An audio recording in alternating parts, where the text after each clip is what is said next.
Hello everyone. तो फिर से आ गया एक नया वीडियो। तो हम लोग पढ़ रहे थे क्लास 9 का chapter matter in our surroundings.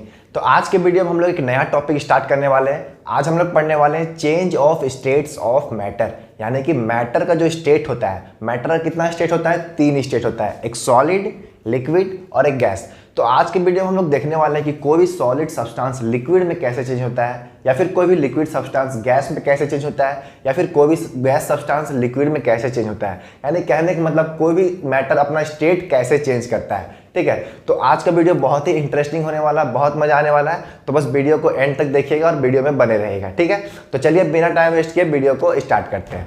तो आज का हमारा टॉपिक है change of states of matter, यानी कि कोई भी मैटर अपना स्टेट कैसे चेंज करता है। जैसे कि फॉर एग्जांपल ले, वाटर मेरा किस फॉर्म में होता है? लिक्विड के फॉर्म में होता है।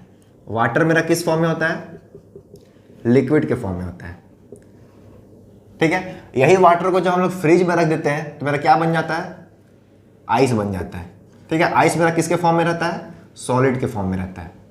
ठीक है, यही वाटर को जब हम लोग बॉयल करने लगते हैं तो मेरा क्या बन जाता है? स्टीम बन जाता है, यानी कि गैस बन जाता है। यानी कि क्या बन गया? गैस बन गया।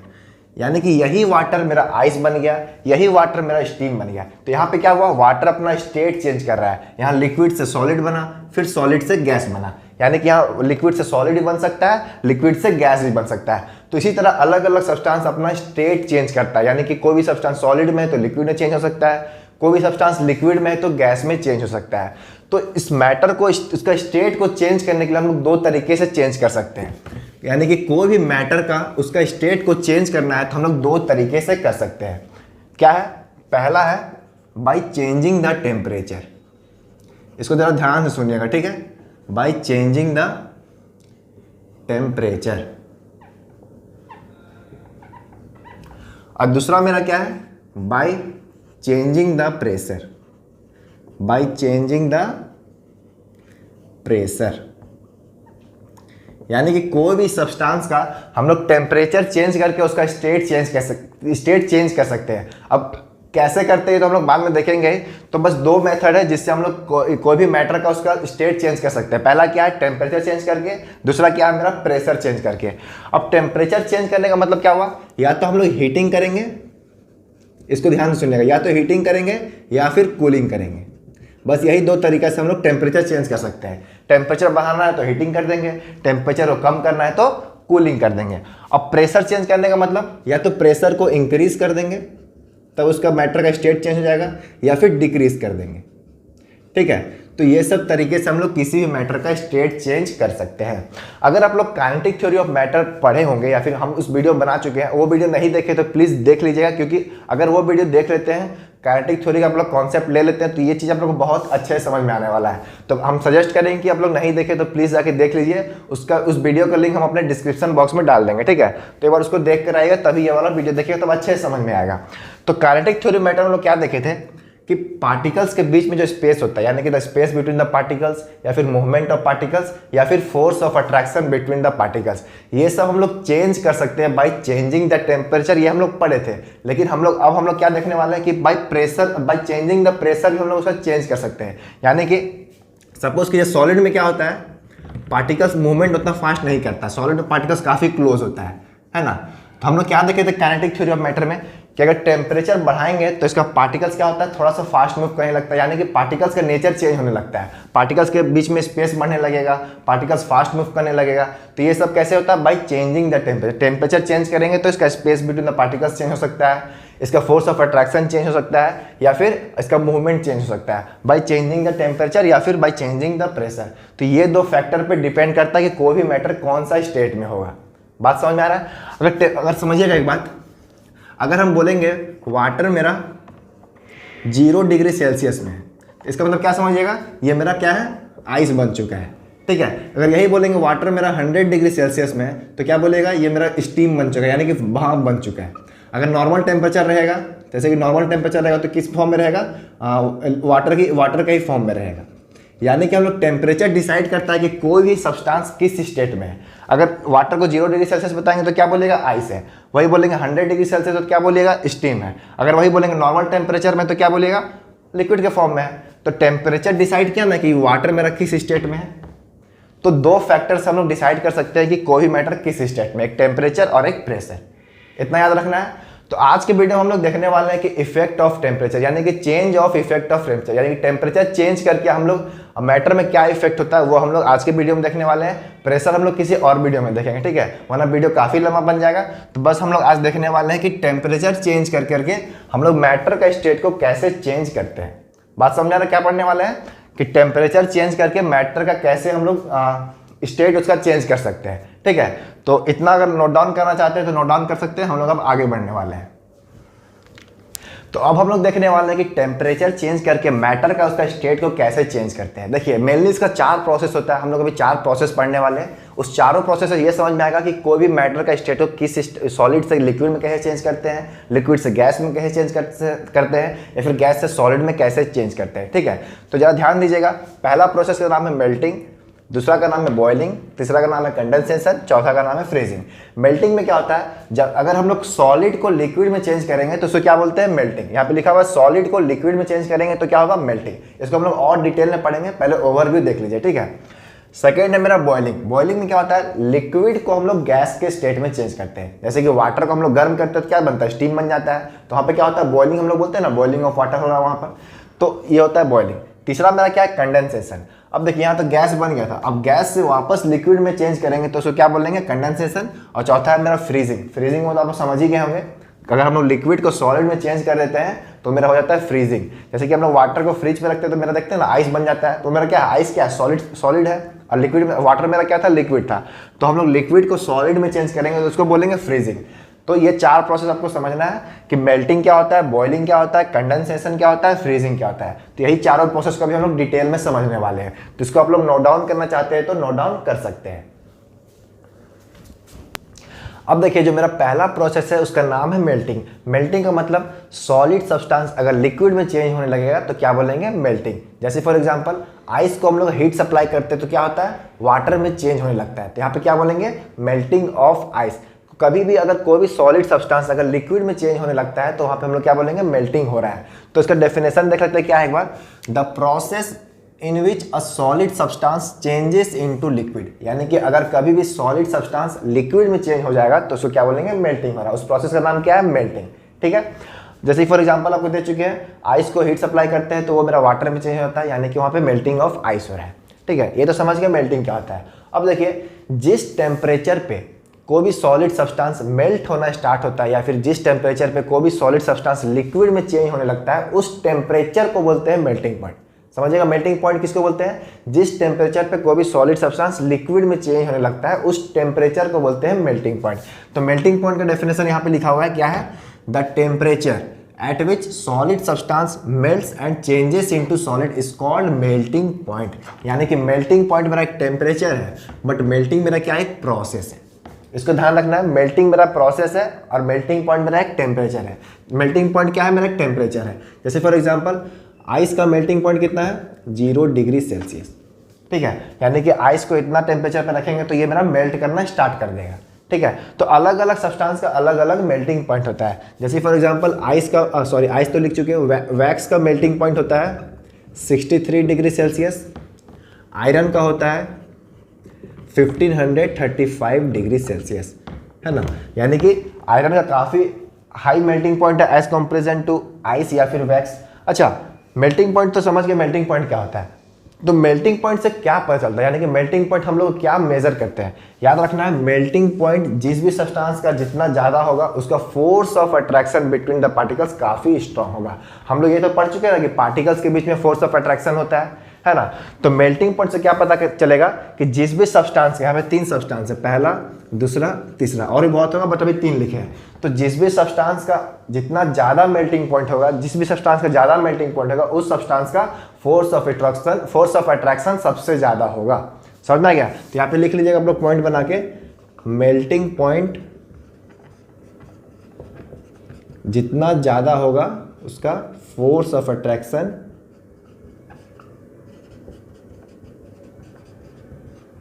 उतना ज़्यादा होगा, है ना। यानी कि डायरेक्टली डिपेंड करता है इस पे।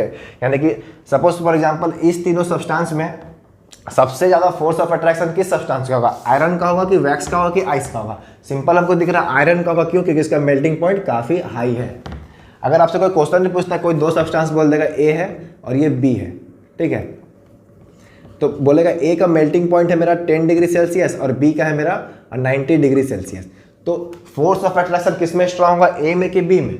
बी में होगा, क्योंकि इसका मेल्टिंग पॉइंट काफ़ी हाई है। तो बस इतना याद रखना है, जिस भी सब्सटेंस का हाई मेल्टिंग पॉइंट होगा उसका उतना ज़्यादा फोर्स ऑफ अट्रैक्शन होगा। समझ में आ गया मेल्टिंग पॉइंट? और मेल्टिंग पॉइंट क्या मेजर करता है? Force of attraction. कभी कभी पूछ देगा कि मेल्टिंग पॉइंट क्या मेजर करता है, तो लिख सकते हैं कि फोर्स ऑफ अट्रैक्शन बताता है, जिसका जितना ज़्यादा मेल्टिंग पॉइंट उतना ज़्यादा फोर्स ऑफ अट्रैक्शन, ठीक है। अब समझते हैं कि कोई भी सॉलिड लिक्विड में कैसे चेंज होता है। ये तो समझ गया कि सॉलिड से लिक्विड में चेंज होगा तो उसको क्या बोलेंगे, मेल्टिंग बोलेंगे। बट ऐसा होता कि उसके पीछे का रीजन समझते हैं। देखिए ये मेरा सॉलिड है, ठीक है, सॉलिड का पार्टिकल्स का अरेंजमेंट है।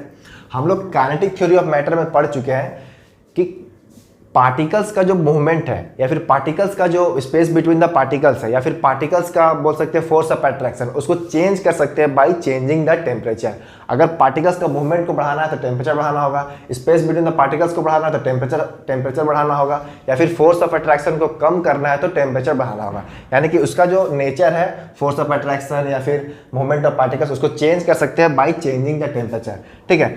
तो क्या होता है, टेम्परेचर सब सप्लाई करेंगे, जब इसको टेम्परेचर सप्लाई करेंगे यानी कि हीटिंग जब करते हैं तो क्या होता है, इसका पार्टिकल्स एनर्जी गेन करता है, ठीक है। अब इतना एनर्जी गेन कर लेता है, इसके पास इतना एनर्जी आ जाता है कि जो force of attraction between the particles लग रहा है उसको तोड़ कर ये फ्रीली मूव कर सकता है, जिसके कारण कोई भी सॉलिड मेरा लिक्विड में चेंज होने लगता है ना। समझिएगा, जब भी हम आपको काइनेटिक थ्योरी ऑफ मैटर में भी पढ़ाए थे, ये कॉन्सेप्ट हमको दे चुके हैं, सॉरी पेन का ढक्कन गिर गया था, ये कॉन्सेप्ट आपको दे चुके हैं कि पार्टिकल्स को हीट सप्लाई करेंगे, टेम्परेचर बढ़ा रहे, इसका मतलब क्या, हीट सप्लाई कर रहे हैं, हीट सप्लाई करेंगे तो एनर्जी गेन करता है। जिस तरह से आप लोग खाना खाते थे एनर्जी गेन करते हैं ना, सपोज कीजिए आपको कोई दोनों हाथ से पकड़ा होगा, ठीक है, आप तो छुड़ा नहीं पा रहे हैं, लेकिन आपको बहुत ज़्यादा एनर्जी मिल गया, कहीं से कोई भगवान आए तो आपको एनर्जी बहुत ज़्यादा दे दी है, तो क्या करेगा, जो आपको पकड़ा उसको इजीली आप छोड़ सकते हैं, आप इजीली कहीं मूव कर सकते हैं। तो सेम चीज़ पार्टिकल्स के साथ होता है, टेम्परेचर बढ़ा रहे हैं यानी कि इसको हम लोग एनर्जी सप्लाई कर रहे हैं, एनर्जी मिलेगा तो जो फोर्स ऑफ अट्रैक्शन ये पार्टिकल्स के बीच में लग रहा है इसको तोड़ कर ये इजीली कहीं भी मूव कर सकता है। इसी कारण कोई भी सॉलिड मेरा लिक्विड में चेंज हो जाता है या फिर गैस में चेंज हो जाता है, ठीक है, समझ में आ गया। तो यही इसका रीजन है, टेम्परेचर बढ़ाते हैं या फिर हीटिंग करते हैं तो एनर्जी गेन करता है, एनर्जी इतना होता है कि जो फोर्स ऑफ अट्रैक्शन उसको तोड़कर वो इजीली मूव कर जाता है और वो अपना स्टेट चेंज कर लेता है, ठीक है। तो ये होता है पूरा मेल्टिंग में, समझ में आ गया। तो इसको आप लोग नोट डाउन कर सकते हैं। हम लोग अब आगे बढ़ते हैं।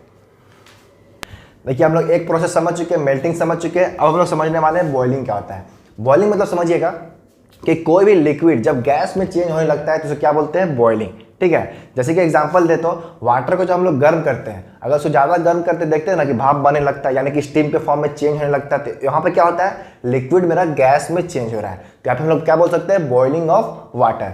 तो वो डेफिनेशन पढ़ लेते हैं बॉइलिंग का क्या होता है, the process in which a liquid substance changes into gas, यानी कि liquid substance changes into gas on heating is called boiling. यहाँ पे भी हम लोग बॉइलिंग में क्या किए, हीट सप्लाई किए हैं, और मेल्टिंग में भी क्या किए थे, हीट सप्लाई किए थे। ये सब आपको बाद में काम आएगा, अभी हम थोड़ी देर बाद बताएंगे कि हीटिंग को क्यों नोटिस करने बोल रहे हैं, ठीक है ना। तो बॉइलिंग क्या होता है कि कोई भी लिक्विड सब्सटेंस जब गैस में चेंज होगा तो उसको क्या बोलते हैं, बॉइलिंग। एग्जांपल दे चुके हैं कि वाटर को जब हम लोग गर्म करते हैं, हीट सप्लाई करते हैं, तो वो मेरा स्टीम में चेंज होने लगता है, तो अब हम लोग क्या बोल सकते हैं, बॉइलिंग ऑफ वाटर हो रहा है, ठीक है। अब देखिए जिस तरह हम लोग मेल्टिंग में मेल्टिंग पॉइंट पढ़े थे, उसी तरह हम लोग बॉइलिंग में बॉइलिंग पॉइंट समझने वाले हैं। तो बॉइलिंग पॉइंट क्या होता है, जिस टेम्परेचर पे लिक्विड मेरा गैस में चेंज होने लगेगा उस टेम्परेचर को क्या बोलेंगे, बॉइलिंग पॉइंट, ठीक है। तो बॉइलिंग पॉइंट का डेफिनेशन देख लेते हैं, क्या है, the temperature at which a liquid boils and changes into gas is called boiling point. जैसे फॉर एग्जांपल वाटर का बॉइलिंग पॉइंट कितना है, 100 डिग्री सेल्सियस, यानी कि वाटर को अगर 100 डिग्री सेल्सियस तक ले जाएंगे तो वो मेरा गैस में चेंज होने लगेगा, तो इसका बॉइलिंग पॉइंट कितना हो जाता है, 100 डिग्री सेल्सियस। समझ में आ गया, सिंपल समझिएगा, बॉइलिंग मेरा क्या एक प्रोसेस है और बॉइलिंग पॉइंट मेरा क्या है, एक टेम्परेचर है ना। अब अलग अलग सब्सटेंस का अलग अलग बॉइलिंग पॉइंट होता है। जैसे फॉर एग्जांपल मरकरी का बॉइलिंग पॉइंट कितना होता है, मरकरी भी एक मेरा लिक्विड है, उसका बॉइलिंग पॉइंट कितना होता है, आई थिंक 346 डिग्री सेल्सियस होता है ना। तो देखिए वाटर का 100 डिग्री सेल्सियस है, मरकरी का बॉइलिंग पॉइंट कितना है, 346 डिग्री सेल्सियस। जिस तरह से मेल्टिंग पॉइंट हम लोग क्या बताता था कि फोर्स ऑफ अट्रैक्शन कितना स्ट्रांग है उस दोनों सब्सटेंस का, उसी तरह बॉइलिंग पॉइंट भी हमको सेम चीज बताता है। जिसका बॉइलिंग पॉइंट जितना ज़्यादा होगा, बॉइलिंग पॉइंट जितना ज़्यादा होगा उसका फोर्स ऑफ अट्रैक्शन उतना ज़्यादा होगा। यानी कि इस दोनों सब्सटेंस में फोर्स ऑफ अट्रैक्शन किसका स्ट्रांग होगा? मरकरी का। क्यों? क्योंकि इसका बॉइलिंग पॉइंट काफ़ी हाई है। तो अगर कोई आपसे इस तरह का क्वेश्चन पूछे कि कोई दो सब्सटेंस का बॉइलिंग पॉइंट दे चुका है और पूछेगा कि फोर्स ऑफ अट्रैक्शन किस में स्ट्रांग होगा, तो सिंपल जिसका ज़्यादा बॉइलिंग पॉइंट होगा उसका फोर्स ऑफ अट्रैक्शन स्ट्रांग होगा। समझ में आ गया? तो बॉइलिंग पॉइंट हमको क्या हम मेजर करते हैं कि फोर्स ऑफ अट्रैक्शन कितना है। ठीक है, तो अब देखिए कोई भी सब्सटेंस लिक्विड से गैस में चेंज कैसे होता है इसको हम लोग समझने वाले हैं। ठीक है, तो समझिएगा जरा। हम लोग क्या करते हैं, बॉइलिंग में हीट सप्लाई करते हैं लिक्विड को। हीट सप्लाई करने में क्या होता है, वो गैस में चेंज होने लगता है। होता है क्यों है, समझिएगा, ये मेरा लिक्विड का पार्टिकल्स है। ठीक है, तो इसको जब हम लोग हीटिंग करते हैं, यानी कि जब हम लोग इसको हीट सप्लाई करते हैं तो इसका पार्टिकल्स एनर्जी गेन करता है। जो रीजन हम लोग मेल्टिंग में समझे थे वही रीजन यहाँ पे भी होगा। हीट सप्लाई करेंगे तो इसका पार्टिकल्स एनर्जी गेन करेगा। अब एनर्जी गेन करेगा तो ज़्यादा वाइब्रेट करेगा। अब इतना एनर्जी गेन कर रहा था कि जो force of attraction between the particles लगता है उसको तोड़कर बाहर निकल जाता है। अब क्या होगा, पार्टिकल्स ज़्यादा फास्ट मूव करेगा। अब गैस में हम लोग गैस में क्या होता है, गैस में पार्टिकल्स फास्ट मूव करता है। ठीक है, तो हीट सप्लाई करते हैं तो उसका जो पार्टिकल्स है वो एनर्जी गेन करता है, जिसके कारण से वो अपना स्टेट को चेंज कर जाता है, यानी कि लिक्विड से गैस बन जाता है। ठीक है, तो सबका रीजन यही है, हीट सप्लाई करने में पार्टिकल्स एनर्जी गेन करता है। अब इतना एनर्जी गेन कर लेता है कि जो force of attraction between the particles होता है उसको तोड़कर बाहर निकल जाता है। अब जैसे ही बाहर निकलता है वैसे ही हम लोग कोई भी लिक्विड गैस में चेंज होना स्टार्ट हो जाता है। समझ में आ गया? तो ये होता है पूरा बॉइलिंग में। तो इसको आप लोग अब नोट डाउन कर सकते हैं। तो अब देखिए जो तीसरा प्रोसेस है उसका नाम है कंडेंसेशन। कंडेंसेशन में क्या होता है, हम लोग अभी तक क्या देखे, मेल्टिंग में सॉलिड से गैस में, सॉलिड से लिक्विड में चेंज किए थे, बॉइलिंग में लिक्विड से गैस में चेंज किए थे। अब कंडेंसेशन में क्या होगा, गैस से वापस लिक्विड में जब चेंज होगा तो उसको क्या बोलते हैं, कंडेंसेशन। यानी कि कोई भी गैस अगर मेरा लिक्विड में चेंज हो रहा है तो उसको क्या बोलेंगे, कंडेंसेशन हो रहा है। ठीक है, तो इसका डेफिनेशन पढ़ लेते हैं। क्या है, the process of changing a gas to a liquid by cooling. अब यहाँ पे क्या ध्यान देना है, कंडेंसेशन हम लोग कूलिंग कर रहे हैं, यानी कि टेम्परेचर को कम कर रहे हैं। जैसे फॉर एग्जांपल हम लोग को जो वाटर से जो स्टीम निकलता है, भाप निकलता है, उसको अगर हम लोग टेम्परेचर कम कर देंगे तो वापस देखिएगा लिक्विड बन जाएगा। आपको एग्जांपल देते हैं, घर में कभी पानी को गर्म कीजिएगा तो क्या होगा, पानी जब गर्म करेंगे, बॉईल करेंगे तो स्टीम के फॉर्म में वेपर बाहर निकलता है। और उसके ऊपर आप हाथ रखिएगा। ठीक है, ज़्यादा नीचे मत रखिएगा, थोड़ा ऊपर में रखिएगा, वरना नीचे रखिएगा तो हाथ जल जाएगा।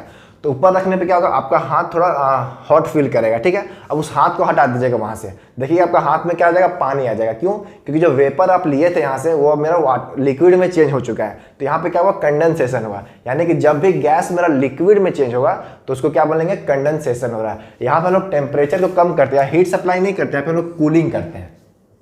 समझ में आ गया? अगर गैस वापस मेरा लिक्विड बन रहा है तो क्या बोलेंगे, कंडेंसेशन ऑफ गैस। समझ में आ गया? या फिर कंडेंसेशन ऑफ वेपर बोलेंगे। समझ में आया? तो ये होता है कंडेंसेशन। और ये मेरा जस्ट रिवर्स है बॉइलिंग का, यानी कि कंडेंसेशन इज रिवर्स ऑफ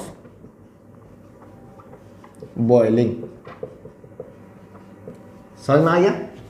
यानी कि जो बॉइलिंग था, जस्ट उसका बॉइलिंग क्या था, हम लोग लिक्विड को गैस में चेंज किए थे। हम लोग कंडेंसेशन में क्या कर रहे हैं, गैस को लिक्विड में चेंज कर रहे हैं, है ना। तो जस्ट इसका ये उल्टा है। तो अब रीजन समझते हैं कि गैस से लिक्विड में कैसे चेंज होता है। देखिए सपोज कीजिए मेरा क्या है, गैस का पार्टिकल्स है, गैस का पार्टिकल्स काफ़ी दूर होता है। अच्छा, हम लोग अभी तक क्या देखे, पार्टिकल्स को हीट सप्लाई करते हैं, यानी कि हीट कर रहे थे तो वो एनर्जी गेन कर रहा था। हम लोग यहाँ पे क्या कर रहे हैं, कूल कर रहे हैं, यानी कि टेम्परेचर को हम लोग यहाँ पे कम कर रहे हैं। हम लोग टेम्परेचर को बढ़ाते थे तो एनर्जी गेन करता था, अब टेम्परेचर को कम करेंगे तो इसका पार्टिकल्स एनर्जी रिलीज करता है।